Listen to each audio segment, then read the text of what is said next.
we wait for a few more to join, we'll get on with the basic housekeeping for people. The process for answering Q&As is there is the Q&A button down the bottom of your screen. So any questions, put in there, and we will endeavour to do our best to get through them all throughout the rest of the session. It's another great topic today, another one that's actually out of our Green Roads Toolkit. For some of you, you may have actually had the chance to hear Cohen speak at the ADB Transport Forum on that. He did such a good job, we decided to bring him back and share him wider and add to it with Willem also joining in today. So the Green Roads Toolkit that is available, so that's the ADB document that shares good practices across a whole range of initiatives, from decarbonisation through to biodiversity and inclusiveness and development. So if you're not aware of it, you can search ADB Green Roads Toolkit, and it's freely available for download. We also have a newsletter, which I will endeavour to get someone to put into the chat, how to actually get onto that mailing list if you're not on it already. But without talking for too much longer, I think I will get us underway with today's session. So it is called Dig Once. I think many of us involved in infrastructure around the world are very familiar with digging many times, death by 1,000 cuts. And so today we've got two very good speakers. Willem will be coming on second, and I'll introduce her in a moment, or actually when she's about to speak. So she's been with Rebel Group for 7 years, and very well, I think, qualified to speak on the subject of making the environment better, given that she's a keen cyclist and sailor and runner, and I think it loves the outdoors. So it's good to see people who live and breathe what they're in for. But first up, we've got Cohen speaking to us. He's the director of Rebel Group. I think has been there about 15 years. No doubt he'll also tell me he's a keen cyclist and swimmer and runner, but I can't say that for him. So Cohen comes from a background in the financial sector, been working on a range of projects across the world, so not just in Europe. Saw some very good projects in his background in the US and other places. So coming into this from different approaches, I guess, to the traditional engineering, civil engineer type looking at things. So both of these presenters are going to give us some really good insight, both what the Dig Once approach is, but then actually the application to it in two different projects, one in Asia and one in Europe itself. So with that, I would welcome Cohen to the virtual dais to give us his presentation. Cohen, the floor is yours.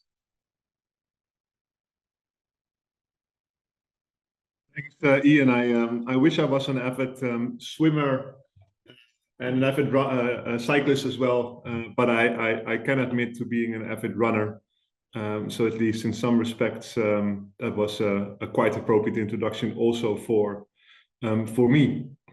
What I will be sharing with you in this first presentation of today is a kind of general overview of this phenomenon of this Dig Once approach, which kind of comes out of work that's been done and being done with ADB on transport decarbonization and developing of a toolkit for governments and member countries to apply this Dig Once approach.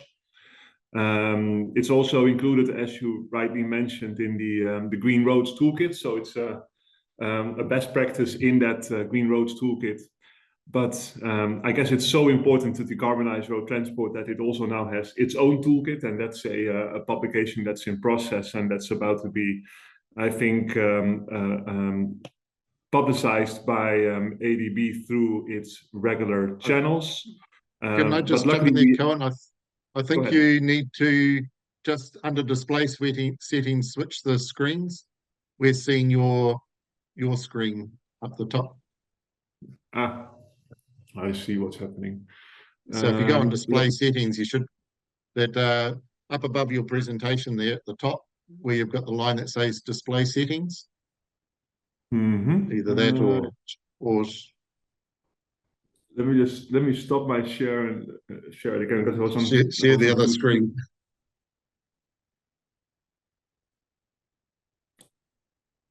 How is it now? Yep, perfect. Carry on.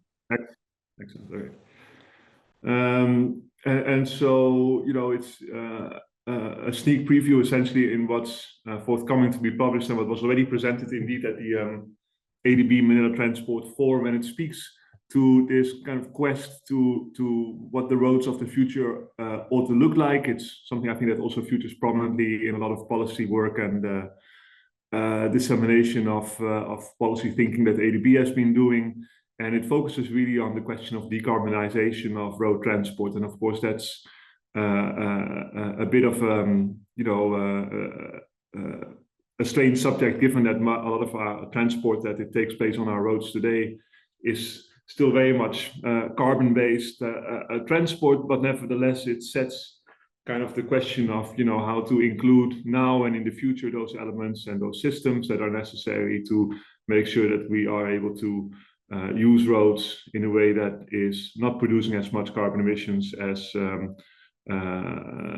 they would otherwise. And so it speaks kind of to some of these action areas of the Paris Agreement and the transport sector specific actions that have been defined for that. And it really looks to make roads cleaner and more resilient and also more intelligent and connected, because in the end, what you put in roads underneath them and besides them is all about how you connect to travel behavior and to transportation patterns as well.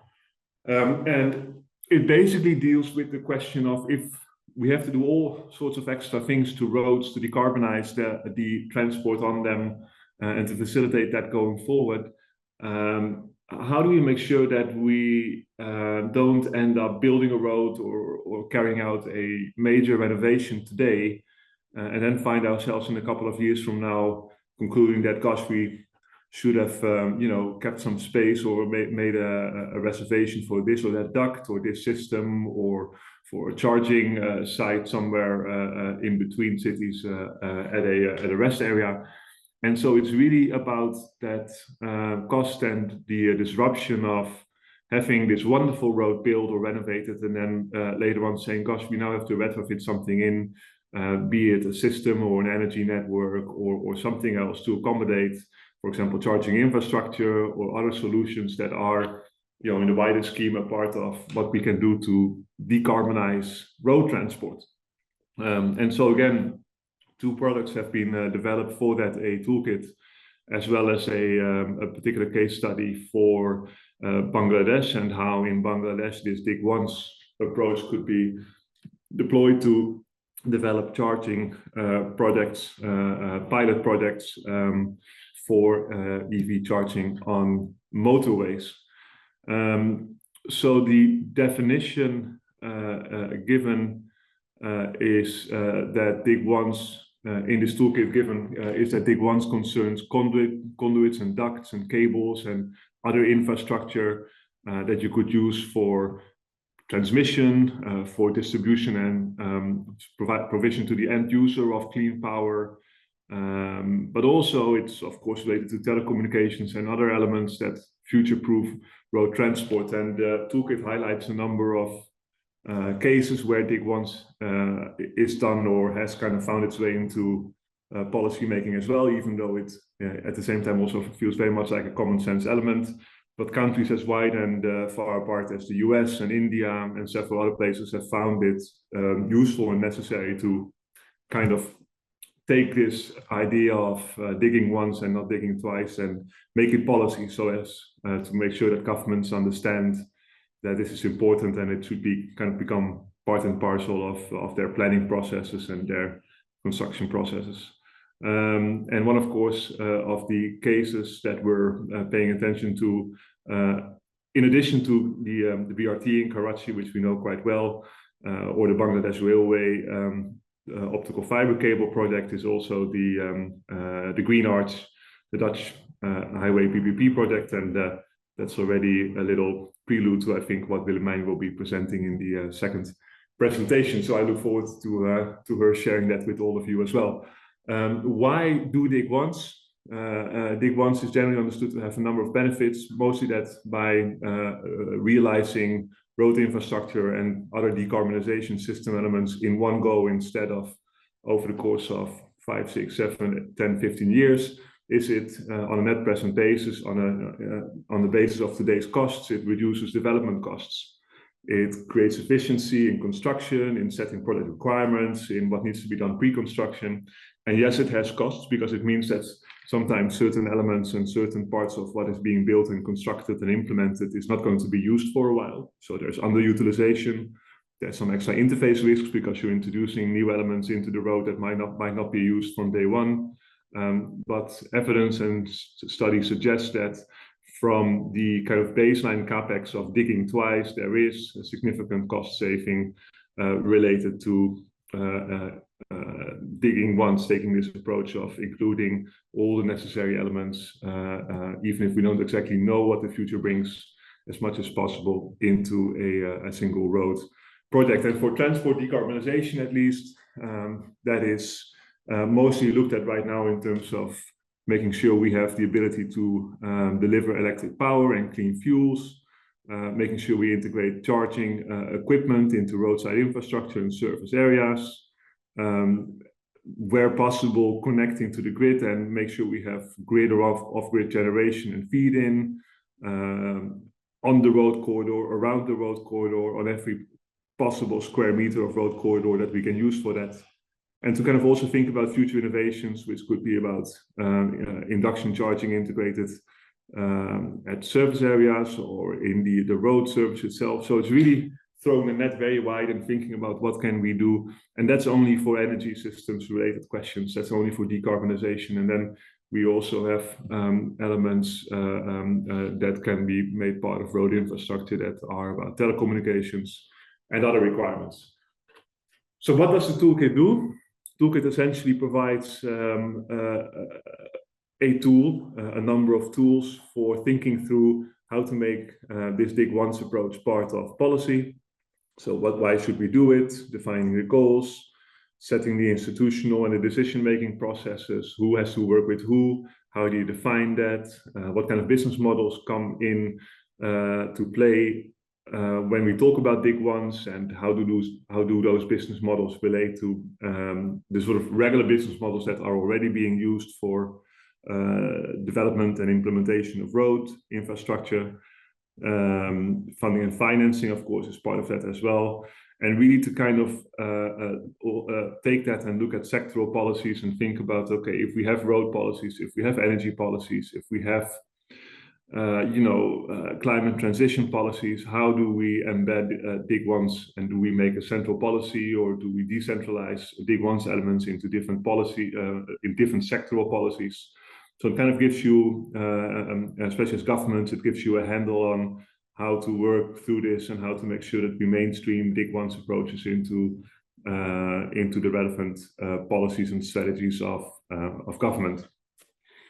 For example, for business models specifically, it kind of speaks to how you would normally look at defining what is shown here as layer 0, the main road infrastructure, whether that is through an integrated concession or through a traditional construction contract or a FIDIC yellow or whatever other color contract, and how to then look at the other elements and layers of what is necessary for dig once, specifically for transport decarbonization, and how to realize that. So whether it's the integration of ducts and conduits and spatial reservations into road design, whether it's about transmission of power, off-grid generation of power, whether it's about including the systems that deliver power to the end users, or whether it's even kind of facilitating the sort of service layer over delivering and payment services for charging projects.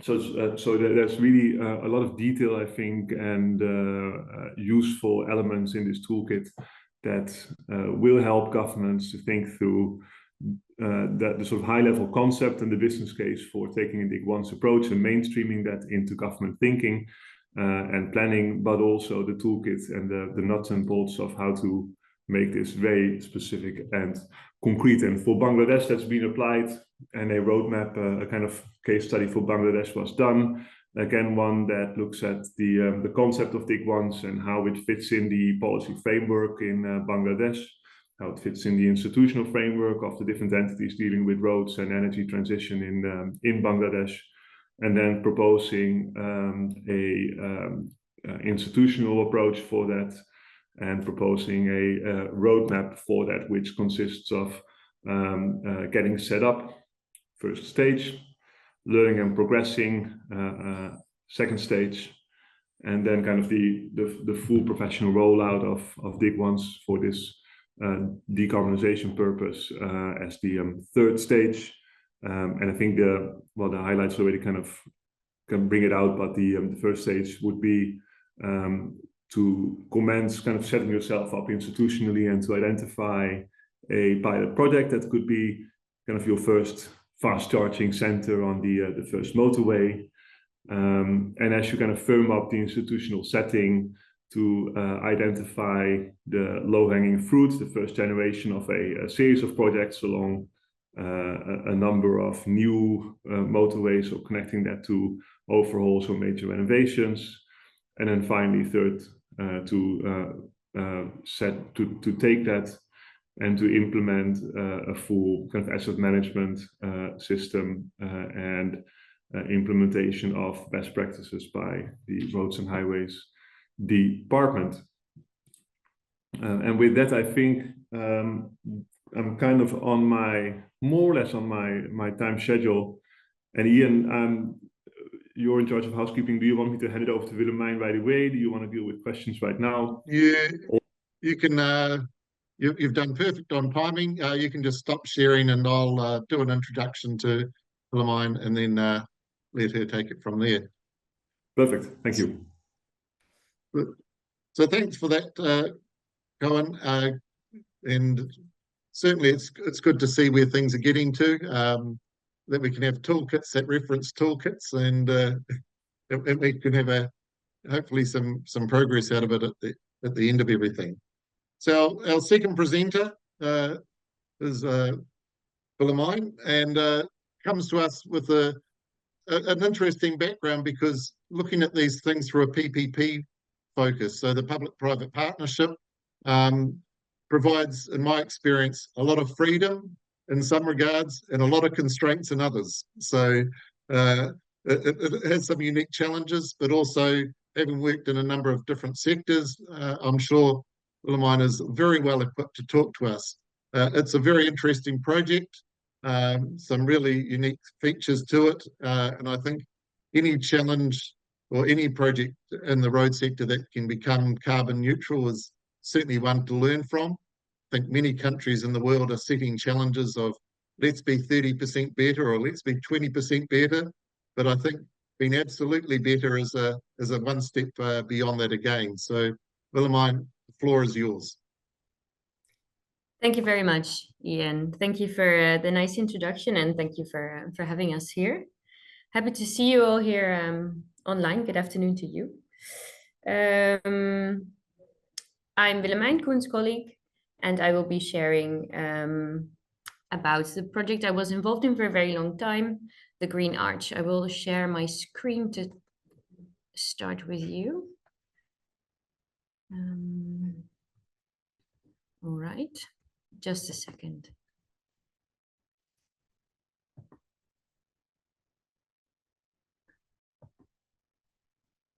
Yes, so today... That's perfect.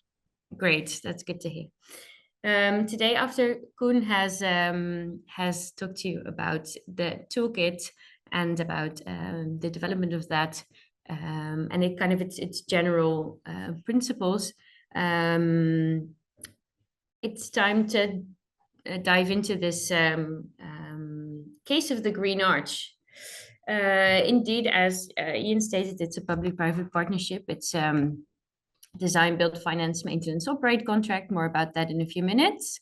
And it has some really interesting features that are related to the Dig Once approach, which I hope can be of inspiration to you.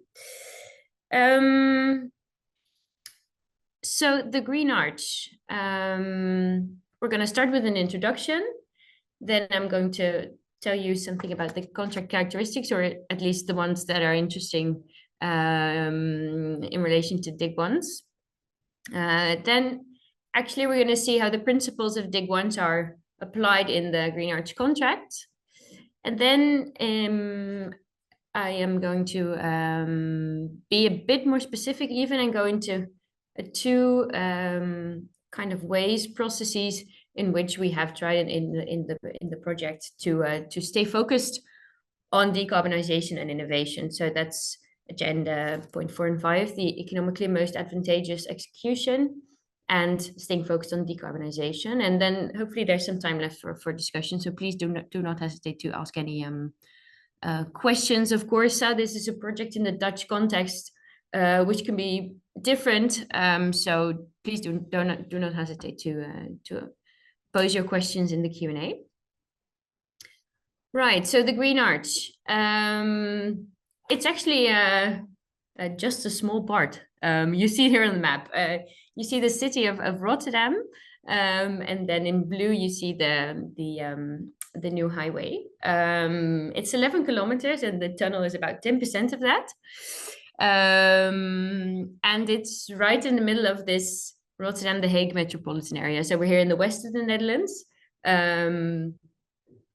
which is the business and industry center. So the population is already dense in our country as a whole, but especially in this part. So it's kind of an agglomeration of cities here in the west part. Actually, this part of the Netherlands was quite well connected already by highways, so and also public transport. But this 11 kilometers that you see here on screen was quite a bottleneck to connect traffic from the northern part of this metropolitan area to the more southern part, which led to a lot of traffic jams, but also a lot of pollution in the Rotterdam area. So this project, which was in the pipeline for very long, its goal was to reduce, well, its main goal was to reduce congestion in this dense area. The tender phase was in 2017, and construction has been going on for a few years and is expected to finish next year. And it's a DBFMO public-private partnership by the Ministry of Infrastructure and Environment of the Netherlands, and this consortium that's called the Groene Boog, which is in Dutch, the Green Arch. And Rebel has had an interesting role in this project, actually, because we started as a bid advisor and financial advisor in 2017. Here in this very inspiring picture of Dutch landscape, you see my colleague Wout on the right. And we won the project, we won the tender. And we actually stayed there in the consortium. We set up, we supported the setup of the project organization. And then we and myself as well started as innovation manager for the project from the consortium side. So what you usually see in these big projects, big PPPs in the Netherlands, is that you have kind of mirrored roles. So there's an innovation manager from the private side from the consortium, and there's an innovation manager from the public side from the government authority. So that was the case here. Also, Rebel is equity partner in this project, and therefore also SPC, project vehicle board member. So we've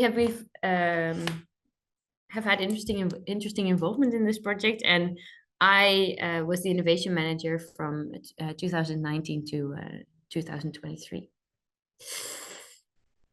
Right, so a bit more about the Green Arch itself. It's actually its slogan in Dutch is a sustainable and proud project. The fact that it's in a very dense area in the Netherlands is a big thing here, because it's in people's backyards, and in an area where a lot of people from the city also go in the weekends to be in a park in nature. So it has also been a contested project, because on the one hand, the need to increase connectivity and reduce congestion was really high in this part, but also it's a very impactful project on the environment here, on the northern part of actually the city of Rotterdam. So that's why this kind of very highly intensive, high-paced form of public-private cooperation was sought.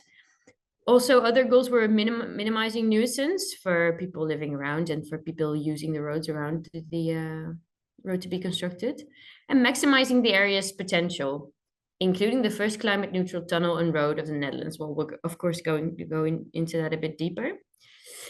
The contract was awarded based on the economically most advantageous tender, or bid. So that's mainly a qualitative evaluation. Of course, we had to provide a bid with a price, but the price was not decisive.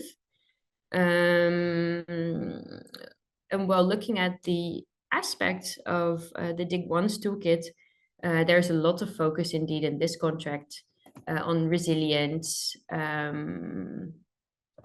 and also on cleanliness, on intelligence and connectedness. So this is actually, there's a lot more to say about the project, of course, but this is the most important things for you. These are the most important things for you to know at the moment. All right, so connecting DIG Once and the Green Arch. So we have the four transport decarbonization elements for DIG Once, and these actually all have their place and in the Green Arch. So starting with electric power and clean fuels, that's quite a big thing. All the building logistics here in the project are done with electric vehicles, so electric trucks. And also the other, let's say, machinery that's needed for this big construction, most of it is electric. And for this, because of course these, so electric, there are a lot of charging stations here in the Netherlands, but they're not equipped, or they don't have the capacity to charge, let's say, 30 trucks throughout the day, because they're public. So what we had to do is we had to, with the network authority here, the Energy Network Authority, we had to come to an agreement about actually an extra, let's say, path, a new 10-volt cable to our project, to be able to have this hub for all these electric vehicles working on the project. Then integration of EV charging into roadside infrastructure and service areas. Well, basically, what I already mentioned is that there is a lot of EV charging opportunities in the roadside infrastructure and service areas in the Netherlands already. But we have been researching including more in the project. So that's hasn't been agreed upon yet, but it's kind of an ongoing discussion, realizing that there are already many charging possibilities for private cars near where the road is constructed. Very interesting about this project, I'd say, is the grid connectivity kind of philosophy. We'll go into that a bit deeper in a few minutes, but the main elements of that are a DC solution. So that's about the energy network in the tunnel. And also there's 20,000 square meters of solar panels that are in the area of the let's say the sides of the road to generate power. Yeah, last but very much not least, future innovations. So it's challenge in long-term contracts. Well, in each contract, I'd say, to foster innovation. Also, because projects are focused on risk management, cost management, time management. However, also longer contracts have a great opportunity to actually integrate innovations that develop along as the years go by. And the Green Arch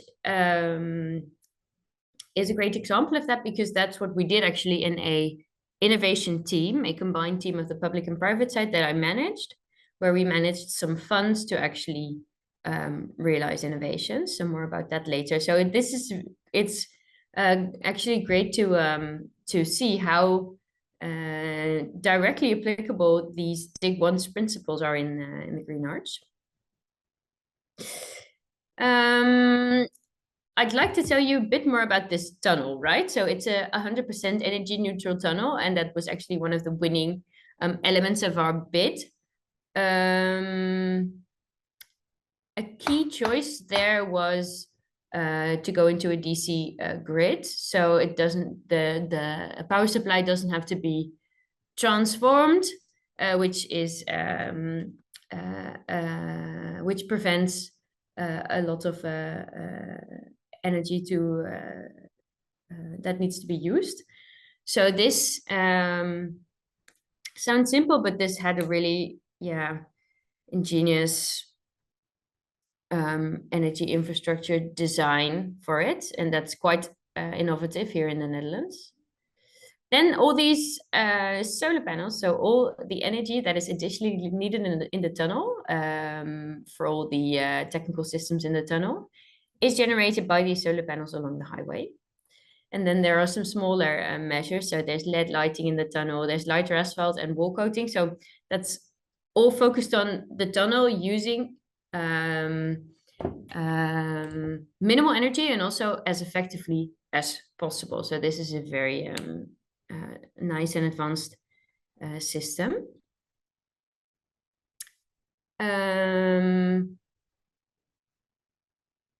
The tunnel was kind of a technical example, but what I'd like to go into with you a bit more is the process that's behind this. So there's kind of an innovative model as part of the contract that we implemented. So traditional DBFM or DBFMO contracts are generally well structured, very detailed as well.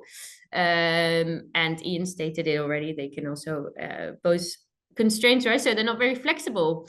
All requirements are set in long agreements, and there are not many incentives for the consortia to actually innovate. Large, extensive control frameworks are also applied here in the Netherlands. So there's a lot of verification. It's very contract focused, which does not stimulate innovation. And also because all these projects, and especially this one, are constructed in a very densely populated area, the focus is really on getting it done quickly and without with as minimal nuisance as possible. However, a 20-year contract, of course, in terms of timeline and also in terms of contract value, does, in theory, pose a lot of opportunities for innovation. And that's exactly what this concept of economically most advantageous execution tries to realize. So the goal is to facilitate continuous improvement during the construction of infrastructure. And we do that how? By a combined team, or through a combined team of the public and private party. And this team has a mandate for a fund, which was actually here part of the project project financing. So basically, it's already paid for. It's just part of the sum, the contract sum. And this combined team of the public and private side has this mandate for the fund, with which these additional measures that are an addition to the contract actually that is signed when the project starts can be realized. Maybe needless to say, but this fund is relatively small percentage of the entire project sum. But it does have, so it's about 1%, but it does give the opportunity to do significant things, so to say. So looking at this graph, it kind of illustrates the principles. So basically the huge gray area is what the contractor needs to do to meet the minimum requirements. Then there's added value that you have to offer in the tender, so for the economically most advantageous bid. And that's actually what's here, right? So in the tender, you think about how we're going to win this, and you have a bid. At this point of bid, that's your plan, and that's also what's being translated into requirements, additional requirements above the minimum requirements.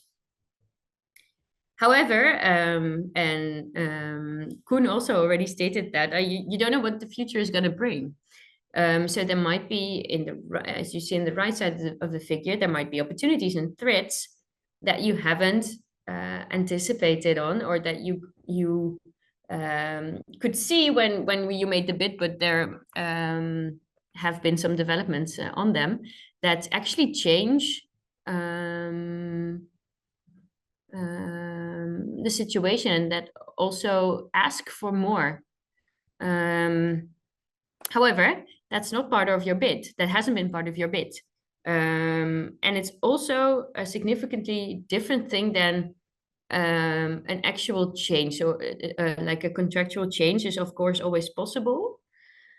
But what happens then with a traditional contractual change is that there's a big discussion about who will pay, public or private side. And it's usually also not from a, let's say, positive cause. So it's usually when there's an issue, there has to be a contract change. And then there's a big discussion about who's going to pay for that. But this is kind of the same in a very much more positive approach. Yeah? So it's being able to foster decarbonization and also innovation throughout the project. So working in a team with the public, the government authority, we decided with the consortium together about which measures we were going to realize as an extra to realize opportunities or to mitigate threats. This is a long list, but what I'd like to stress with this is that this worked for us because we used focus themes and a structured process. So before starting this innovation team, in the bid, we already set the themes and sub-themes and questions that were within scope, let's say, of this innovation team, because that is really necessary to make sure this innovation team works. You have to have a agreed upon base for the public and private party to work from, to be able to decide effectively and thoroughly about these measures. So we had 3 themes: green, groot, which is Rotterdam slang for proud, like proud, and in control. So green, of course, is about energy, materials, and spatial quality. Proud is about minimal disturbance, the stakeholders, cooperation, for example. And then there's this thing about being in control, because of course, and especially here in the Netherlands, there's a lot of regulations, permits necessary. That so it can be that this can be a very strenuous process with the local government authorities, especially when it's about innovative things. So that's also why we put this topic of being in control. So these are the three themes we focused on as a combined joint innovation team. And this kind of shows how we worked. So we, as an innovation team, we collected ideas from within the organization. So at the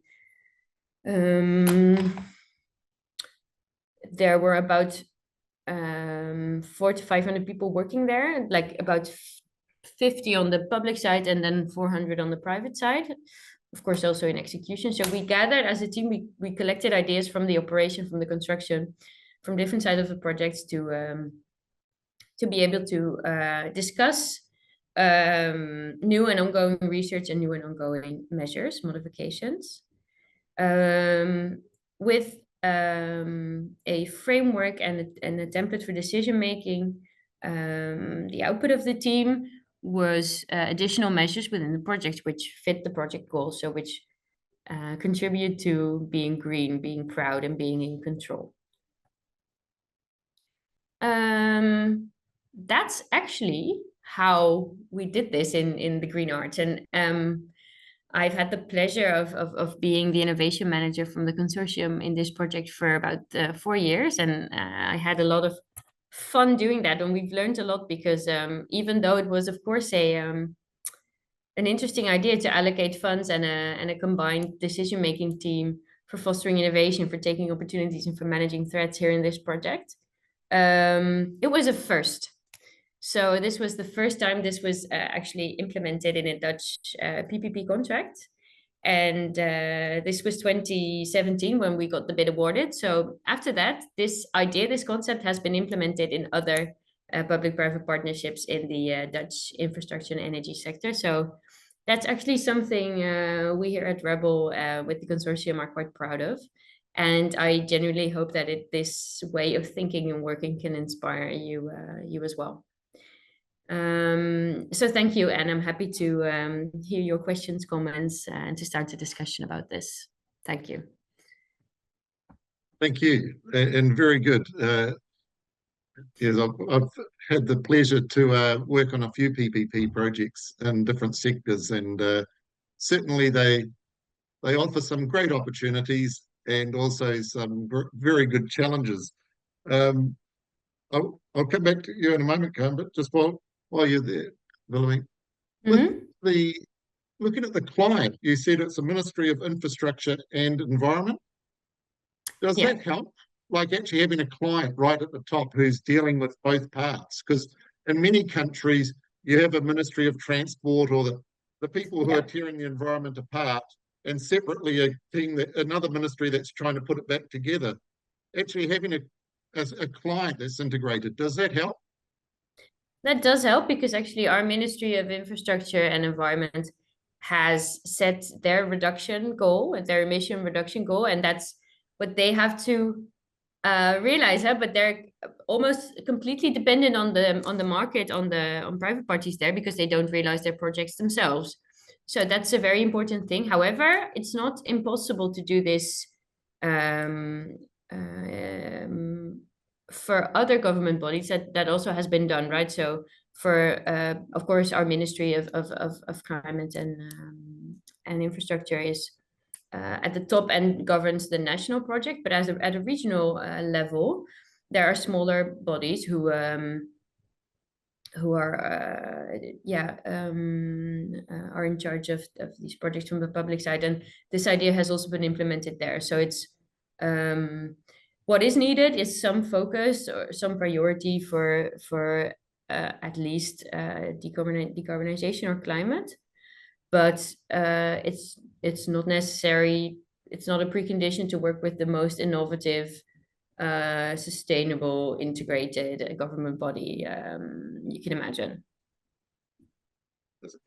I'll give you a moment.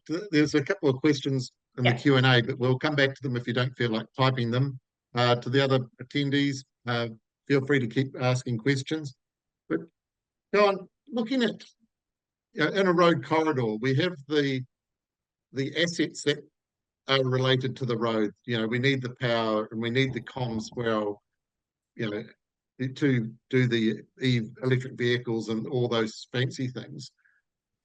Do you take the dig once philosophy to bringing in other utilities that use our corridor but don't actually relate to decarbonisation? So I'm thinking in our corridors, we have water supply, we have oil lines, we have we have everything shoved it down a road corridor. Do we bring that into this dig once philosophy, or at the moment is it very much aimed at the assets that relate to the electric vehicles, for instance? No, for those assets we just dig twice, Ian.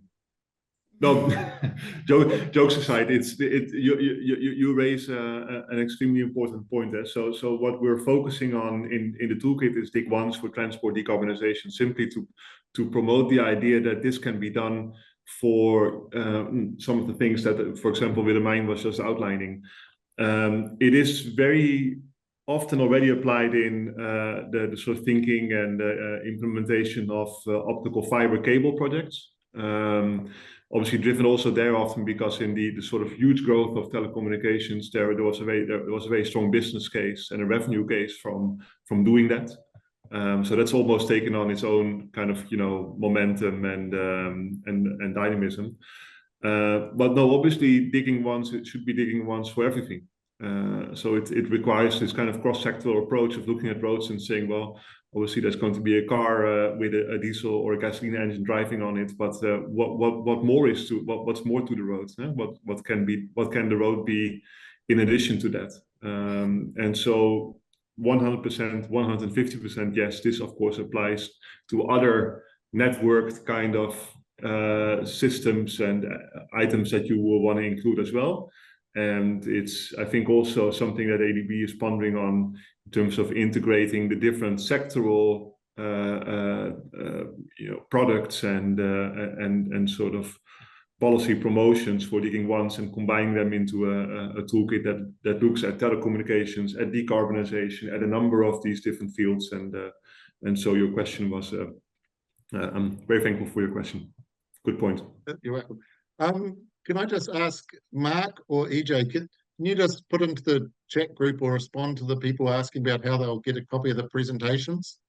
Yeah, the answer is yes, you can get them. I'm just not sure how, so I'll leave it to the people who do the magic to sort that, respond to that. I'll just pick up on a question here to Willemijn from Gordon, sitting over in the US. What were the controversial environment impacts of the tunnel project? Yeah, so that's a very relevant question indeed. So in Europe, we have a very strict tunnel regulation, which is mandatory to oblige to for all tunnels over 250 meters of length. In the Netherlands, we also have a very, let's say, our soil is very unstable. So we are below sea level, huh? So there, it's hard to build. Actually, in this part of the Netherlands, it's hard to go into the ground because it's not solid.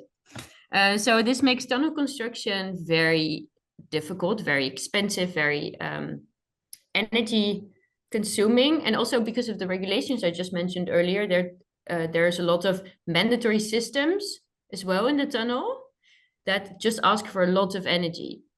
So that's why there's a lot of negative environmental impact, but also the pollution is important here. So we're in a dense area. People live very close to this highway, very, very, very close. So that was also a reason actually to construct a tunnel in this specific part and to not just make the road there, because that was just too close to people's homes, and also so just basically right next to people's homes, and also it was in a park nature area. So that's why the tunnel was decided for, but it made the project a lot more costly as well. So, but it actually answer to some of the environmental constraints, but then on the other hand, a tunnel is also ask for a lot of energy, and that's why the focus was on this efficient grid and all the solar panels. And the solar panels, I'd like to stress that that's quite a new thing, huh? In the Netherlands, we not solar panels as in general, of course, but actually integrating them into road projects. So there's a lot of solar panels on former agriculture fields or on houses or distribution centers or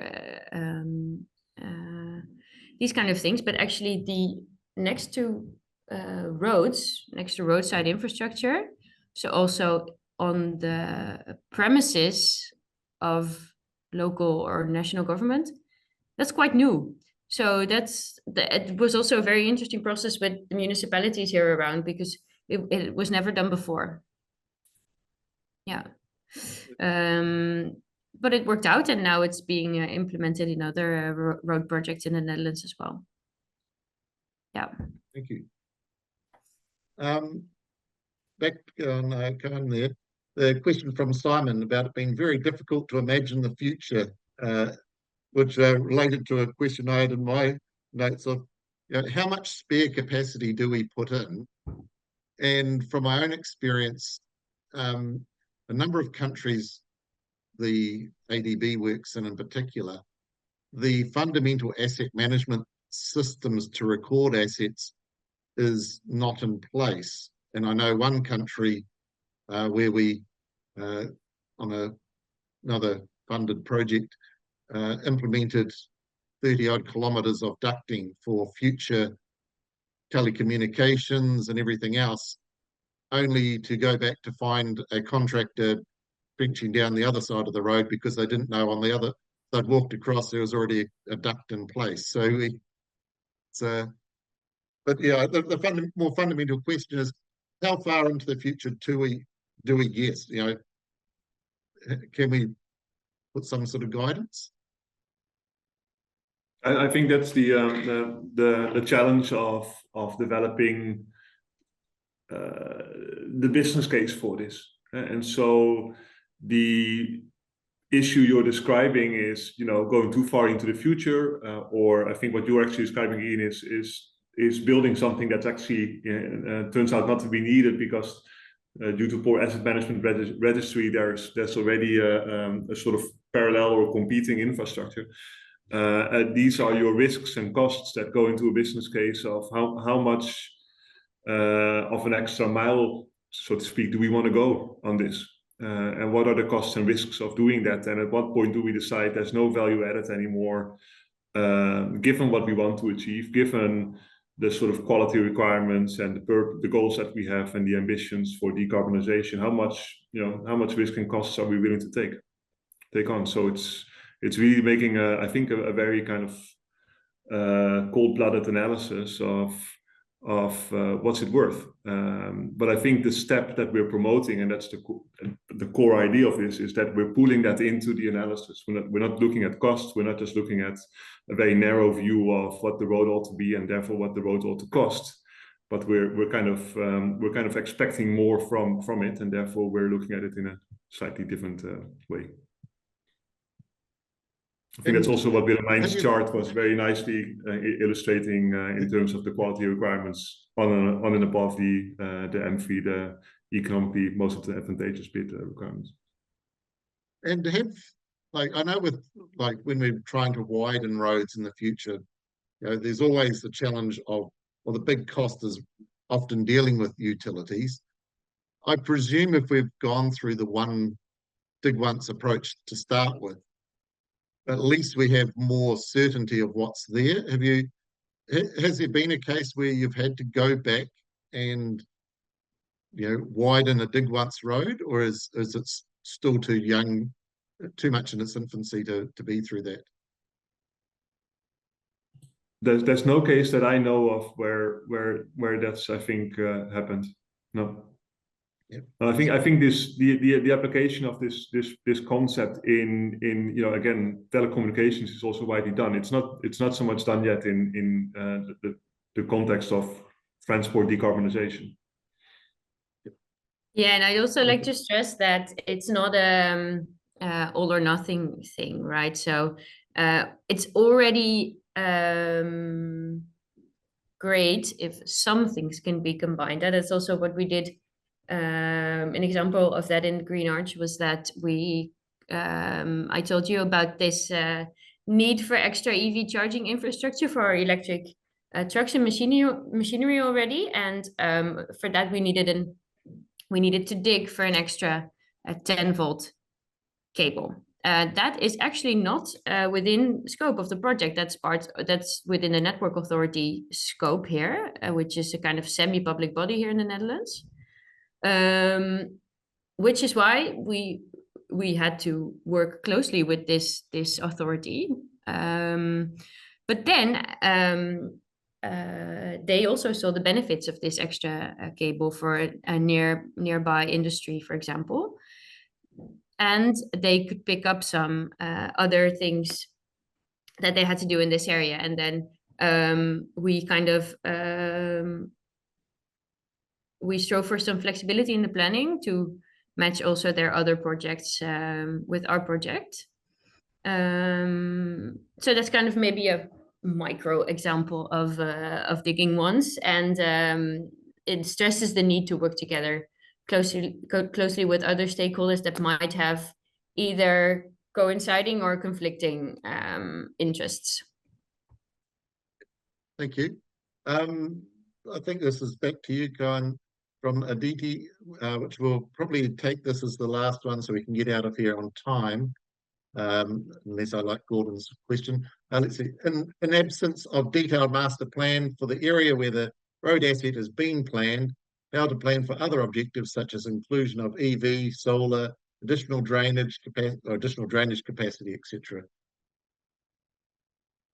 If either of you want to pick that one up.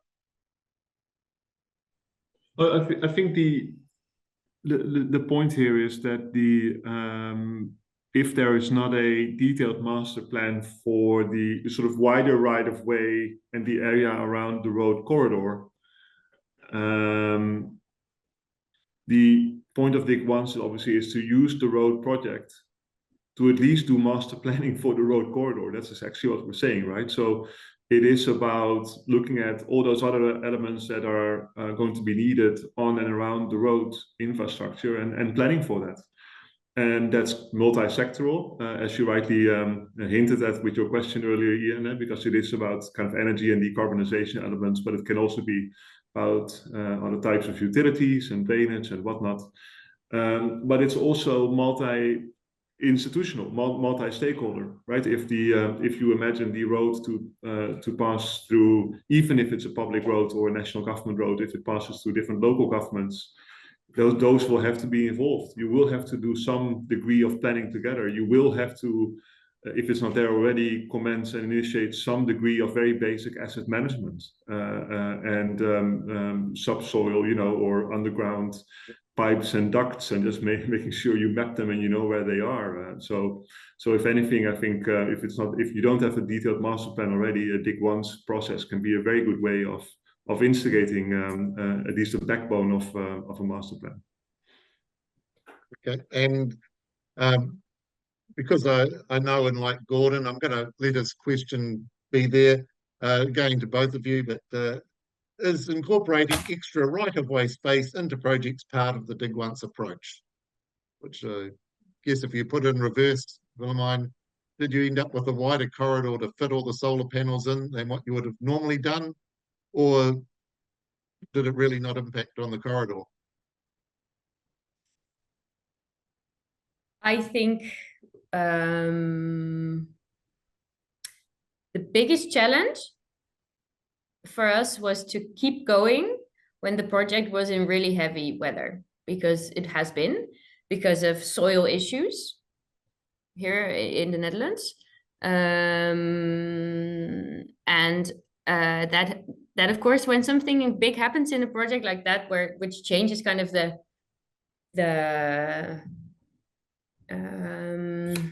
perspective of the project or the situation that you're in, then a lot of focus goes to that, and then innovation can can lose priority. So it's good to keep on prioritizing it, to have a structure process and mandate in place that won't, let's say, that won't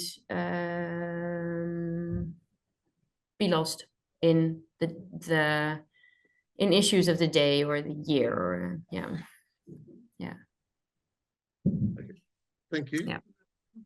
I appreciate to everyone. We have hit our 1 hour time limit, so we don't lose people, and that people can get back to their afternoons and their mornings, whatever part of the world they are in. I think in Gordon's case, probably getting back to sleep, unless he's not at home. I'd like to call it to close. I'd like to thank both Cohen and Willemijn for presenting to us, for taking your time. Thank the Rebel Group for contributing your time. All the best with the projects, and we look forward to continuing to keep our linkages and seeing success. And yes, hopefully we can get it more carbon neutral projects. I think that's going to be a big challenge going forward. And as the world moves to electric vehicles and we've taken care of the tailpipe emissions, it only leaves us with the embedded emissions in construction. So how we build and operate will become more and more important. So thank you. I can probably give you a virtual clap or an actual clap, but thank you, and have a good day, everyone. Thank you very much. Thank you, Ian. Thanks for having us. Thank you, everybody. Bye-bye. Bye.